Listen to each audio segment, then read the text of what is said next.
Добар ден, почитувани, ова е уште една нова телеамбуланта која ја реализираме во соработка со клиничката болница Жан Митрев. Епилепсијата е хронична невролошка, во повеќето случаи добро контролирана болест со која пациентите може да имаат квалитетен и продуктивен живот. Околу 70% од болните со медикаментозна терапија ќе имаат стабилна фаза на болеста без напади, но некои и покрај терапијата ќе се соочат со напади со различна фреквенција на нивно појавување. За епилепсијата, начинот на диагностицирање, ризик факторите и лекување денеска зборуваме со доктор Емилија Горгиева, невролог, секако во Жан Митрев клиник. Докторке, добар ден. Добре ни дојдовте во телеамбуланта. Ви благодарам што ме поканивте да бидам ваш гостин. Зборот епилепсија потекнува од грчкиот збор епилепсија, што значи всушност напад или пак одземеност. Што е тоа точно епилепсија и дали исто што е епилептичен напад? Вака, епилепсијата представува една од најстарите заболувања кои што се знаеле од повеќе векови наназад. Хипократ е тој прв кој што кажал дека епилепсијата представува заболување на мозокот, а не дека представува некоја надприродна сила која што го напаја човековиот организам. Епилепсијата представува транзиторно расстройство на функцијата на мозокот. Дали е болест или не, се уште не може со сигурност да се каже, заради тоа што многу често епилепсијата може да биде и придружен симптом на некое друго заболување. Но при тоа мора да се прави разлика измеѓу епилептичен напад и епилепсија. Бидејќи епилептичниот напад представува минливо транзиторно расстройство на функцијата на мозокот, кое што настанува како резултат на ексцесивно празнење на кортикалните неврони. Ова празнење и овие може да трае од неколку секунди до 2 до 3 минути. При тоа може да биде причината како резултат на било какво некое нарушување на равнотежата во функцијата на мозокот. Дали тоа ќе биде пат на гликемијата, дали тоа ќе биде некој метаболен дисбаланс и слично. Да, тоа значи пациент кој што има добиено еден епилептичен напад, не мора да значи дека ќе развие некогаш во животот епилепсија. За разлика од тоа, пак епилепсијата представува хронична состојба која што има склонност кон развивање и кон појавување на чести непровоцирани епилептични напади. Епилепсијата, значи зборот епилепсија може да се сретне, значи као и во повеќе други изрази, може да го сретнеме како зборот конвулзии, дизритми, церебрални пореметувања и слично. Така. Докторке, како изгледа еден епилептичен напад? Дали тој секогаш мора да биде поврзан со нарушување на свеста? Обично, кога ќе помислиме на епилептичен напад, замислуваме лице кое што паѓа на земја со мускулни грчеви, кое што се тресе, пена на устата има. Дали секогаш така изгледа епилептичниот напад? Па не, значи епилептичниот напад може да биде проследено или со губиток на свеста и конвулзии, некојаш може да биде и без губење на свеста, која што може да бидат како кратки, значи за време на разговор пациентот може кратко време да биде како отсутен на дел од секунда, може да се загледа, може да прави некои автоматизми. Најчесто кај народот е познат тој генерализирано тоничен клоничен напад или гранд мал напад, кој што овој тип на напад започнуваат драматично, во која што пациентот ненадено, без некое предвестие, губи свест, при тоа што се испушта некој иницијален крик, болниот паѓа на земја и при тоа е многу ризично затоа што може да дојде до повреда на болниот, затоа што не се знае во која ситуација каде ќе работи. Например, ако работи од висина може да падне, ако работи со некои машини, доколку вози автомобил или слично, може да дојде до повреда. Затоа самото име, значи генерализирано тоничен клоничен напад, се состои од две фази. Првата фаза е таа тонична фаза во која што болниот е во генерализиран грч, и тука, например, настанува фиксиран, може да има фиксиран поглед, девијација на очните булбуси, може да има вкочанетост на вилицата. При тоа после следува втората фаза, која што е тоничната фаза, во која што настануваат контракции на екстремитетите и може да има угризи на јазикот, вкочанетост на вилицата, па дури и до помокрување. После поминувањето на втората фаза, значи пациентот веќе се почнува да се освестува, при тоа после тоа пациентот е конфузен, дезориентиран, има појава на главоболки, не се сеќава, има комплетна амнезија за настанот кој што се случил пред тоа. Затоа многу често, значи дали каков е епилептичниот напад мора да биде објаснет од страна на очевидци. А може ли епилептичниот напад да изгледа како тикови, докторки, или пак пациентот само да почувствува некое струење, промена во сензацијата на мирис, вкус и слично?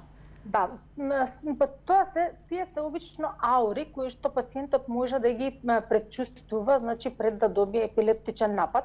Значи тоа обично се јавува кај фокалните епилепсии кои што можат да бидат проследени со некои мирисни, визуелни автоматизми.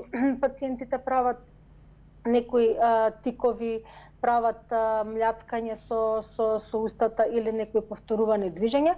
Имаме и пациенти кои што го опишуваат дека пред да добијат напад чувствуваат како некоја тежина, мачнина од стомакот која што се искачува нагоре кон желудникот и им се појавуваат тахикардија, вознемирено срцебиење и може да се јави стемнување пред очите и да се појави краткотраен губиток на свеста. Так, значи некој може да почувствуваат дека ќе добијат епилепсија, што претпоставувам, односно дека ќе добијат епилептичен напад, што претпоставувам дека е корисно во нивниот случај за да не се повредат, бидејќи некогаш како што споменавте, епилептичниот напад е поврзан со пад, со грчеви, со пореметување на свеста и слично. А дали секој од нас во текот на животот може да добие епилепсија? Очигледно епилептичен напад може да добие, но дали може да добие епилепсија? Вака, околу 10% од популацијата некогаш во животот може да добијат епилептичен напад. Сега, дали ќе се добие епилептичен напад или епилепсија, тоа зависи, значи, пошто рековме дека епилепсијата е хронична состојба во која што тука имаме повторувачки епилептични напади. Значи, доколку пациентот добие само еден епилептичен напад, тогаш тоа не се рачуна за епилепсија. Значи, потребно е да има да добие 2 или повеќе епилептични напади во период од 24 часа, за кое што би можела да се смета дека станува збор за епилепсија. Многу често, значи, епилепсиите можат да бидат и симптоматски епилепсии и затоа да се случат да се испровоцирани како резултат на некој мозочен удар, мозочни инфекции во мозокот, травматски повреди на мозокот или пак да бидат предизвикани како резултат на мозочните тумори. И во текот на животот да се дојде до појава на епилепсија. Ги споменавте ударите во главата, ајде да проговориме малку за посттравматската епилепсија. Дали и благ удар во главата понекогаш може да предизвика епилепсија? Епилептични напади, повторувачки, односно епилепсија, особено ако пациентот има некаква предиспозиција за тоа. Вака, генетската предиспозиција игра многу важна улога околу појавувањето на епилепсијата. Обично, значи, поретко се јавуваат тие моногенетски епилепсии, каде што игра улога, значи, тука има дефект на еден ген. Почесто се јавуваат полигенетските дефекти, кои што настанува дефект на повеќе гени. Но не секогаш значи дека ако има генетската предиспозиција, дека може да биде нискосензитивна и да не се појави епилепсија само во случај доколку се јави некој тригер фактор, односно да биде предизвикана како резултат на некој мозочен удар, травматска повреда и слично.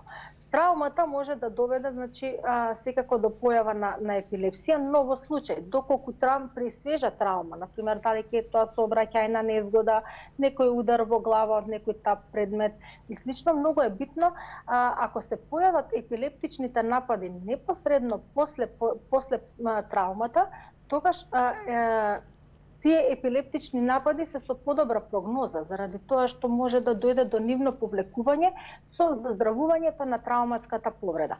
Затоа што тука и можете да настане некој едем, оток или крварење во мозочната структура и кога ќе дојде до повлекување на едемот и на отокот и да заздрави, се дава превентивно антиепилептична терапија, која што не мора да се прима долг временски период, по заздравувањето од траумата може да се прекине. Но во случај доколку првиот епилептичен напад се јави после подолг временски период од претрпената траума, например, дошло до заздравување од таа повреда или траума, а првиот епилептичен напад се јавил после 3 месеци, 6 месеци, па и повеќе години, тогаш прогнозата за таа епилепсија е полоша заради тоа што може да траат подолготрајно нападите, заради тоа што тука настанува веќе глиоза, ние го викаме како оштетување на мозочното ткиво од повредата, тогаш таа била подлабока и тогаш настануваат и промени во мозочната структура кои што може да доведе до почесто појава на епилептични напади. И кај некои од нив може и терапијата да ја примаат и подолг временски период. А има ли некои жени кои што се чувствителни на хормонските промени во организмот и тие да бидат тригер фактор за појава на епилептични напади? Некои се жала дека за време на менструацијата добиваат епилептични напади. Се случуваат ли и такви проблеми?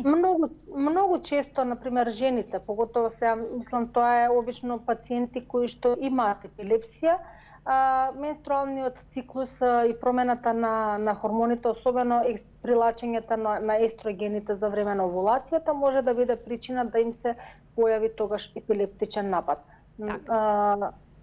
Но тоа се јавува кај пациенти кои што веќе имаат епилепсија, не може да биде хормоналните промени или менструалниот циклус причина за појава на епилепсија. Да ги поканиме гледачите да се вклучат во денешната Телма амбуланта на телефонскиот број 3076 677. Доктор Емилија Горгиева, невролог во Жан Митрев клиник, ќе даде одговор на сите ваши дилеми, но и на бројните наши прашања поврзани со темата на која што говориме. Докторке, што е со децата кои што во детството имале кои што имаат фебрилни конвулзии, односно им се јавуваат грчеви при покачена температура? Дали тие имаат поголема шанса да развијат епилепсија подоцна во животот? Покачената температура многу често кај децата, кај младите може да доведе до појава на грчеви, кои што кај нас се познати како фебрилни конвулзии. Фебрилните конвулзии обично се јавуваат кај возраст од децата од 6 месеци па до 3 години.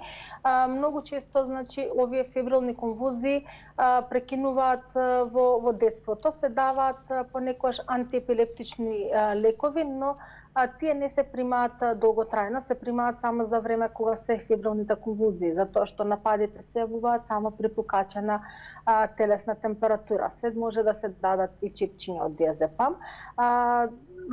Дали е поголема шансата за да се децата кои што имале фебрилна конвулзија во детството, секако дека шансата се појави епилепсија е поголема кај оние деца кои што имале фебрилни конвулзии во детството, за разлика од оние деца кои што воопшто немале фебрилни конвулзии за време на детството. Веќе споменавте дека еден епилептичен напад не значи епилепсија, но кога ќе се јави кај вас пациент кој што се соочил со ваков проблем, какви испитувања треба да спроведете за да потврдите или пак исклучите за што се работи? И дали може после еден епилептичен напад веднаш да се предпостави дали ќе се јави болест, ќе биде таа хронична или не? Значи, за дали станува збор за епилептичен напад, многу е битно првично да се земат невролошкиот преглед и точно земена анамнестички податоци од пациентот. Во оваа ситуација потребно е очевидец да го раскаже каков бил нападот на пациентот, заради тоа што во многу случаи пациентите не се свесни за состојбата во која се одвивал нападот, за да потоа се пристапува кон извршување на диагностички процедури. Меѓу нив најбитна е диагностичка процедура е ЕЕГ, со помош на која се гледа каква е функцијата на мозокот и дали има некои дразби, иритации кои што би можеле да го предизвикаат тој епилептичен напад. Но при тоа, значи, во некои случаи ние вклучуваме и некои други методи, као што е фотостимулацијата, значи интермитентна фотостимулација, употребуваме светлина за да видиме дали тоа ќе предизвика епилепсијата. Многу често При сонот може да биде причина, несоницата или заморот може да биде причина за појава на епилепсија и токму заради тоа правиме една снимање кое што се вика ЕЕГ со депривација на сон. При тоа од пациентот се бара да биде заморен, да не спие во текот на 24 часа, за да кога ќе се изврши тоа снимање се следи каква е состојбата кога е мозокот, дали тоа може би да биде фактор заморот да се предизвика епилептичен напад. Исто така имаме и активација со отварање и затварање на очи, хипервентилација и слично, кои што можат да послужат во дијагностиката за да се види дали станува збор за епилепсија или не. Многу често, значи, еден, како што рековме, епилептичен напад не мора да значи дека пациентот има епилепсија, заради тоа што тој еден епилептичен напад може да бил предизвикан од некој пат на гликемијата, може да бил предизвикан од некој метаболен дисбаланс, нефролошки бубрежни заболувања или некоја состојба која што го предизвикал тој епилептичен напад, така да не мора да значи дека тој пациент понатака во животот ќе развие епилепсија. Такова е важно да се запамти дека еден епилептичен напад не значи епилепсија. Да ги вклучиме гледачите кои што очекуваат денеска да постават прашање во Телма амбуланта. Добар ден за првиот од нив. Добар ден. Повелете. Се јавувам од Кичево, сакам да прашам, има син на 42 годишна возраст. Така? 3 пати до сега така му се имат случено, на голема разлика, после 3 години 4, да речем. До сега наследно никој сме немале во фамилија, ни од кај сопругот, ни од кај мене. Од што тоа би можело да биде? Дали сте биле на лекар и му е поставена дијагноза епилепсија или не? Да, епинапад. Само епинапад имате. Добро, ви благодарам за вклучување во програмата. Докторке, дали можевте да го слушнете прашањето? Нешто слушнам, значи дека во фамилијата они немаат некој така, друг. Но нивниот син кој е 40 годишен имал 3 досега епилептични напади со големи временски растојанија од некои 2-3 години. Од што може тоа да се јави? За тоа е потребно, значи, да се направи детално испитување. Не знам дали пациентот претходно бил некаде, дали се јавил во некоја од невролошката установи. Му била поставена дијагноза епинапади, така што веројатно се јавил на лекар. Дали не разбрав дали почнал да прима некоја терапија во меѓувреме. Не беше тоа појаснето.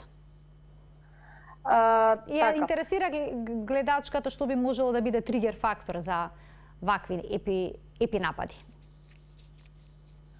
За дали станува збор за пошто на него му се јавуваат нападите релативно ретко, значи еднаш, два, три пати се јавиле на подолг временски период, така да тоа треба да се види, значи може да биде причина од некое друго расстройство или некој друг проблем.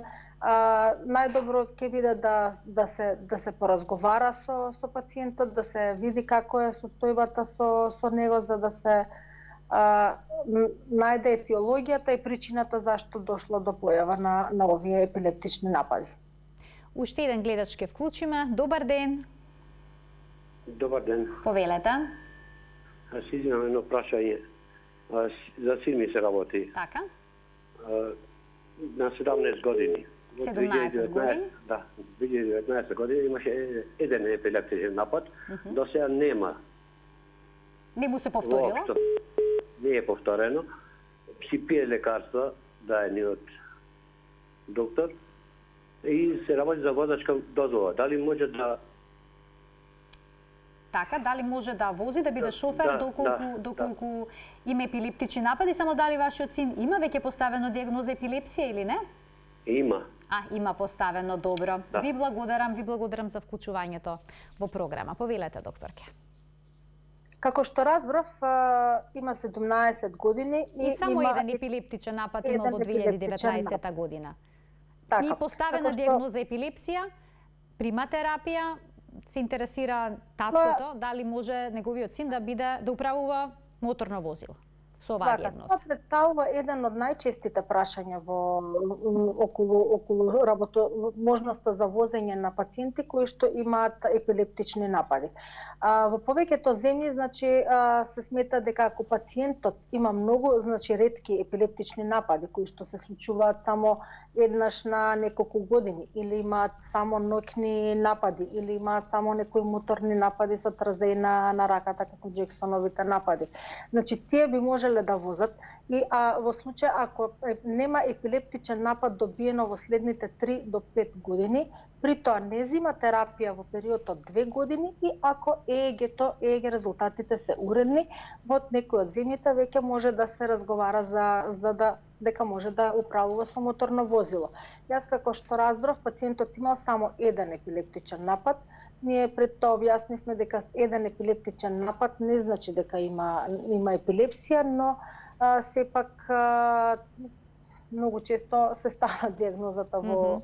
Значи, ве советувате да направат уште еден преглед, очигледно, за да можеби ќе се исклучи таа болест. Тоа што треба да се види дали има промени на ЕЕГ-то, затоа што многу често може да се случува пациентите да имаат некои краткотрајни напади кои што не можат да бидат забележани од јавноста и не можат да знаат дали било тоа напад, затоа што тоа може биде некој краток абсанс додека зборува така краткотрајно нарушување на свеста или на делот секунда или на говорот, што или некои правење на некои автоматизми со што исто припаѓаат во групата. Така, движење на око на некој дел од телото и слично. А да не бидат забележани од страна дека станува збор дека има епилептични напади. Така.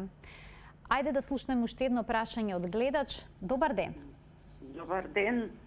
Ве молам прашање до докторката. Повелете. Се работе за личност со 35 години возраст. Има примано антидепресиви. Меѓутоа се случи кај него беше во одлична здравствена состојба со тоа. Доби некој напад под име, дијагноза поставена од докторите од Германија, он доби напад епилептичен, за 2-3 минути до 5 минути снемал кислород и настанува смрт кај мојот син. А молам докторката да ми објасне колку може... Така, дали може да настапи смрт од епилептичен напад? Мене ми е навистина жал за ова што го слушнав. Примете го нашето сочувство. Ви благодарам за вклучувањето во емисија. Докторке, може ли од епилептичен напад да се почине? Понекогаш, за жал, се случува да има ненадејна смрт при епилептичен напад, кој што ние го викаме како СУДЕП, Sudden Unexpected Epileptic Die. На тој начин што може да се случи, например, доколку епилептичниот напад се случи да падне од висина, да се повреди под некоја машина и слично, да падне под кола, во оган, во вода и слично. Но јас како што разбрав дека станува збор за мало дете од 3 до 5 години. Не, 35 годишна возраст. 35 годишна возраст. 35 годишна возраст. Пошто слабо се слушаше. Бил примал антидепресиви, бил во ред, но му се случил еден епилептичен напад, пошто починал.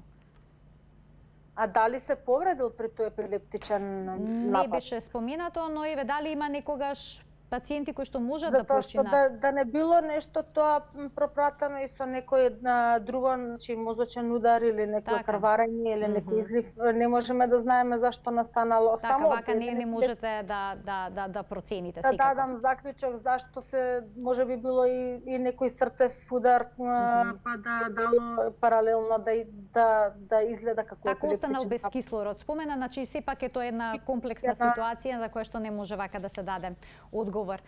Тука ќе пуштиме еден блок реклами, а веднаш потоа продолжуваме со денешната емисија. Почитувани, останете на Телма.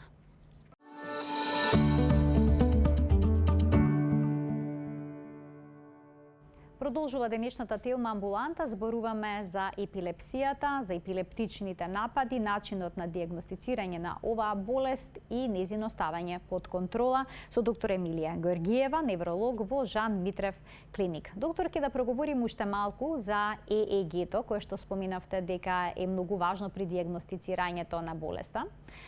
Односно, би сакала малку да проговориме за проблемот со абнормалното ЕЕГ.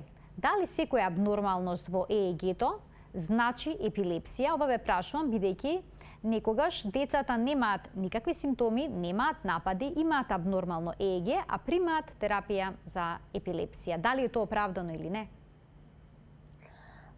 Вака, многу често се случува, например, кај пациентите кои што немаат епилептични напади да се појави абнормален ЕЕГ наод.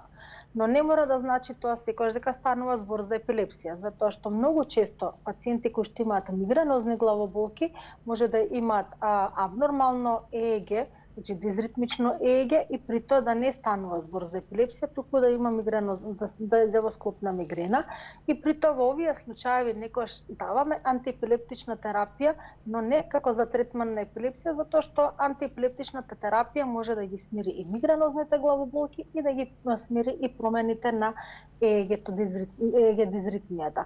Кај деца обично, значи, нивниот мозок е се уште во тек на матурација и нивниот мозок се уште не е доволно развиен, тој се развива до кај 18-та годишна возраст. Затоа, значи, ЕЕГ-то кај децата, некои промени кои што кај возрастните може да се сметаат дека се промени, кај децата до некој степен се рачунаат дека се во граница на нормала. Но за тоа потребно имаме оддел кој што тоа веќе за кај деца иде одделот за педиатрија, педиатрија кај така за неврологија и педиатрија, невролошка педиатрија, невропедиатрија. И за случаевите со децата кои што имаат промени на ЕЕГ-то, ќе водат педиатрите невролози кои што они одлучуваат во зависност од целокупната клиничка слика, од целокупната состојба, развојот на децата, се прават различни тестирања, моторики, движење и слично, се гледа дали има потреба да се даде некој антиепилептик, но не мора да значи дека тој антиепилептик ќе се прима долгорочно или доживотно. Сепак тоа би требало да го одлучат околу децата, значи педиатрите невролози. Ајде да ги слушнеме прашањето од гледачите. Добар ден за првиот од нив. Добар ден. Повелете.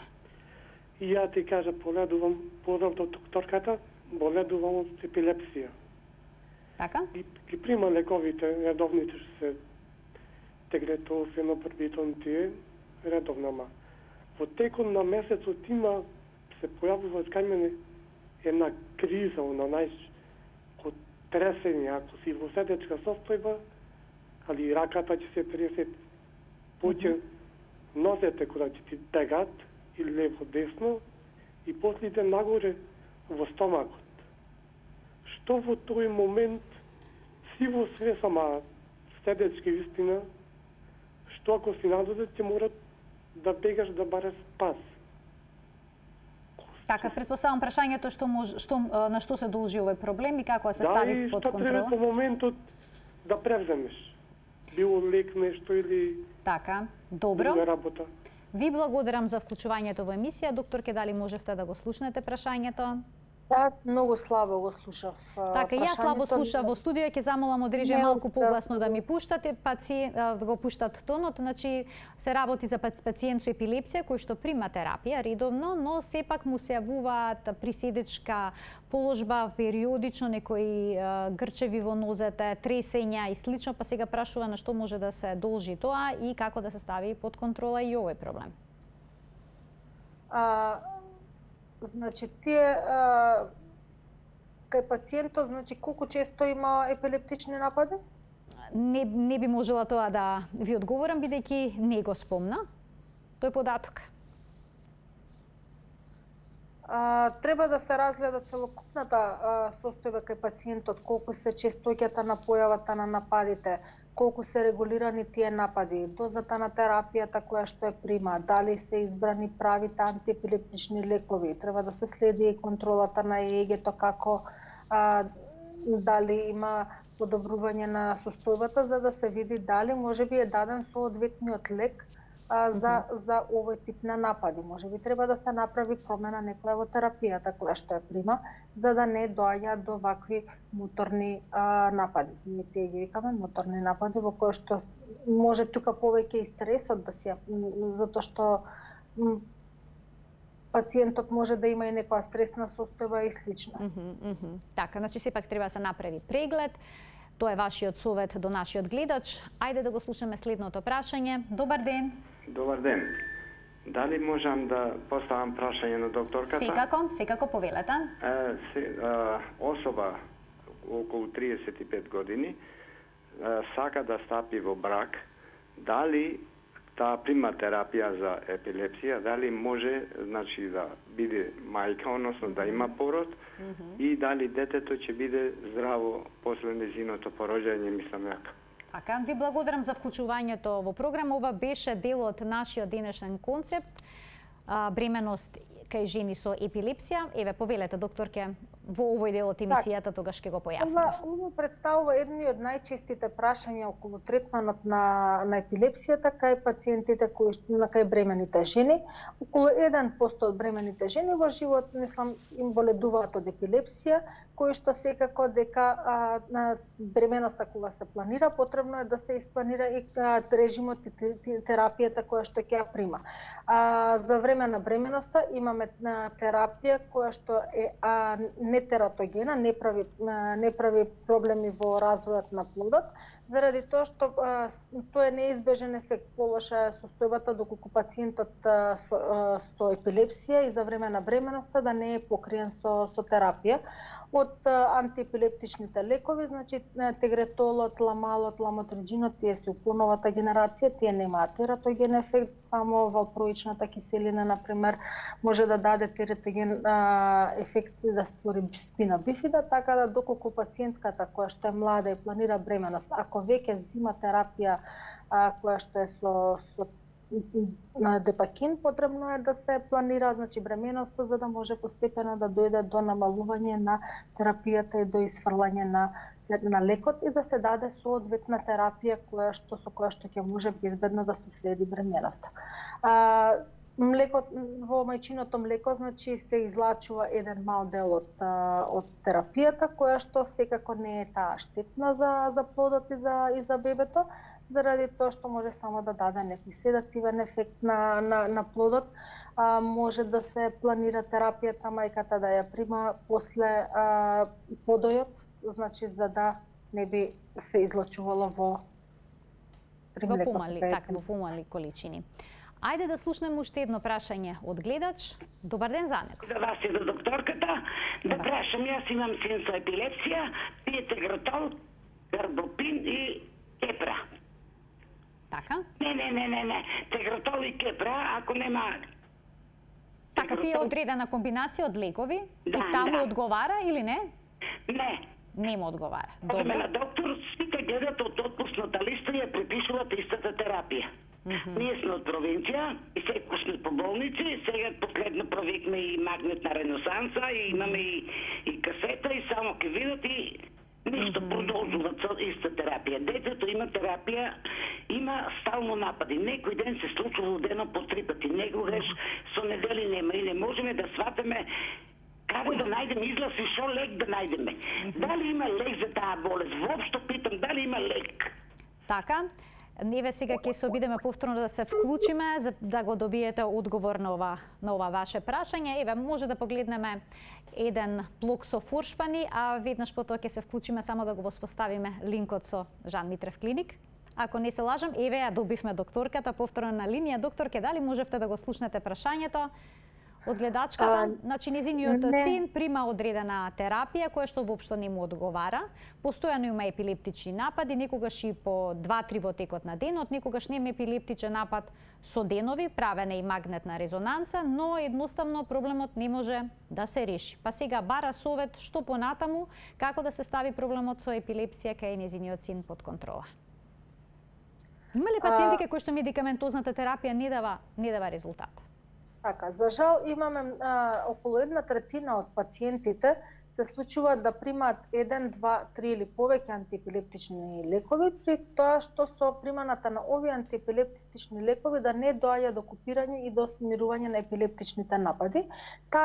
Тие ги викаме ние епилепсија која што е резистентна на терапија или резистентна епилепсија. Во вакви случаи, значи, се препорачува понекогаш во одредени случаеви да се направи рестриктивна хирургија, затоа би било темата малку понатака. При тоа доаѓа до комбинација и со вагус нерв стимулација, со која што може да се помогне да се намалат епилептичните напади. Но треба да се види дали ја има најпрвен да се даде дали е пациентот резистентен на резистентен на лекови, треба да се види дали се сите комбинации на лекови пробани. Можеби не е дадена соодветниот и правиот лек за него. Може треба да се смени некој друг лек да се даде. А која е целта, докторке, на лековите? Дали може да се излекува болеста или само нападите да се стават под контрола? Самата терапија, антиепилептичната терапија, придонесува за да може да се намалат епилептичните напади и да се доведе болеста во контрола. Во некои случаеви може да дојде, например, до целосно излекување на состојбата, околу, например, 70% од населението може да доведе до излекување или до подобрување на епилептичните напади, кај некои од нив може и да дојде доколку немаат 3 до 5 години епилептични напади или ЕЕГ-то доколку е чисто, може да дојде и постепено до намалување или до прекинување на антиепилептичната терапија. Но за жал кај некои пациенти останува, значи, да ја земаат антиепилептичната терапија долгорочно, односно доживотно, затоа што секој организам зависи и од кој е видот на епилепсијата, значи различно делува на антиепилептичната терапија. Доколку некој се чувствува добро, смее ли на своја рака сам да ја прекине терапијата? Тоа не би смеело да се, затоа што може да е состојбата подобрена затоа што они се под контрола со антиепилептичната терапија. Значи антиепилептичната терапија мора да биде строго прекината од лекарот, докторот кој што ги води и да бидат направени редовни контроли, егињата да бидат чисти, да нема промени, да нема подолго време епилептични напади, значи не би смеело и антиепилептичната терапија се намалува постепено, значи додека да дојде до нејзино исфрлање. Не се препорачува нагло прекинување на антиепилептичната терапија на сопствена рака. Двајца гледачи очекуваат вклучување во емисијата. Добар ден за првиот од нив. Дали се го слушаме гледачот? Добар ден, повелете. Двајца гледачи одеднаш слушам. Ајде да го слушнеме првиот од нив. Добар ден. Јас само ќе ве замолам во интерес на времето што поскоро да го намалите тонот на телевизорот, да можеме да комуницираме нормално. Добар ден. Дали со мене се вклучи, јас сум вклучен. Еве сега ве слушаме вас, повелете. Да, значи детето на 10 години доби напад. Му дава терапија депакин. На која возраст, само кажете ми? 10 години. 10 годишно дете имало напад, добро. Да, депакин 300 пие 6 пати дневно, а после 4 години, 5-та година му сркина на пола и се прекина. А после 6 месеци, значи, доби повторен напад на 16 години веќе, меѓутоа месец дена пред тоа беше нервозен, малце пелуваше нервоза. Инаку ништо не правено од примаше терапијата и после тоа ништо активен физички, доста сето. Така, вториот напад на 16 години, ако разбрав, на 16, да, меѓутоа после прекинуваше 6 месеци после терапијата. Откако ја прекинавте терапијата, му се јави? Откако се прекина, докторката му рече дека нема проблем, се е во ред, сето и во ред беше и со школото одличен си се работи, меѓутоа ненадејно во сонот после 6 месеци ја доби. Меѓутоа тие денови имаше мала нервоза. Нервоза бил во тие денови. Добро, ви интересира што понатаму, предпоставувам, така? Так ми препиша докторите депакин да продолжиме, меѓутоа дали значи со терапијата немаше никаков проблем, ни последица мала посмиреност. Дали терапијата да се продолжи или ќе има некои нови последици. Добро. Ајде да го слушаме веднаш и следниот гледач за да не чека на линија. Ви благодарам вас за вклучувањето. Пријатно. Дали ќе го слушнеме и следниот гледач со прашање? Добар ден. Бидејќи причека си исклучил. Во ред. Доктор, ќе повелете. Јас повторно се извинувам заради линијата, не можев... Така, значи, се јави еден господин, чишто син прв пат имал епилептичен напад на 10 години, му била дадена терапија, потоа, по неколку години ја прекинали, 6 месеци потоа, на 16 години, повторно добил епилептичен напад, сега му е вратена терапијата, прашањето е дали да продолжи со терапијата која што им е препишана, може ли долго време таа терапија да се пие, што може да се направи за да не се повтори овој проблем и можно ли е да му се јават некакви компликации поради сето ова? Бидејќи поминато е многу долг временски период од првиот до вториот епилептичен напад и тоа значи дека терапијата која што ја примал била добра и му ги средила нападите да нема напади, но со прекинувањето на терапијата после краток временски период повторно се јавиле се јавиле епилептичните напади, така да треба да се прима повторно терапијата која што е препишана од ординирачкиот невролог, се додека не се среди целокупната состојба и додека не се дојде до ниво дека е стабилен, нема да се повторуваат напади за да се размислува за повторно прекинување на терапијата. Докторки, сосема на крај, што треба да се направи доколку некое лице има епилептичен напад, онака како што го пишавме на почетокот на емисијата, со грчеви во телото, со пена во устата, со тресење, со губење свест? Треба ли да се обидеме да му отвориме устата? Што да направиме во тие моменти за да му помогнеме? Како што го опишавме пред тоа, нападите кои што тие настануваат драматично, значи со нагл пат на пациентот, при тоа може да дојде до пат и повреда на пациентот. Најпрво што треба да се направи е пациентот да се сврти на страна, за да во случај ако има некои содржини, значи да не ги аспирира, да не се загуши, да се истече на страна. Ако е закопчан, например, со некоја кошула, треба да се ослободат дишните патишта. Треба да се стави под главата нешто меко, значи за да не дојде до дополнително повреда на главата. Некои остри предмети, ако има во негова близина, да се отстранат за да не дојде до некое самоповредување и при тоа да се почека, значи никако во никој случај не би требало насилно да се отвара устата, да се пробува да се ставаат лажици, затоа што може да дојде и до повреда на човекот, мислам угризи, а и до повреда, значи да се повреди и самиот болен. Така да треба да се почека самиот напад да помине. Во случај ако нападот трае подолго или се повторува, во тој случај потребно е да се повика брза помош или да се однесе во ургентен центар хитно пациентот.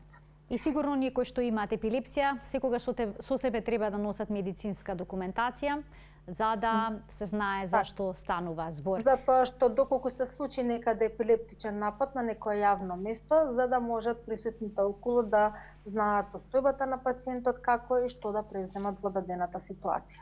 Докторке, ви благодарам за вашето денешно гостување во Телма амбуланта. Ви благодарам и на вас за вашата покана. Почитувани, ова беше се во денешната емисија. Еве, можеме да заклучиме со она што беше поентата на емисијата, дека еден епилептичен напад не значи епилепсија и дека епилептичен напад не е исто што и епилепсија. Ви благодарам за вниманието со кое што не следевте. Се гледаме секој работен ден, бидејќи заедно учиме за здравието. До гледање.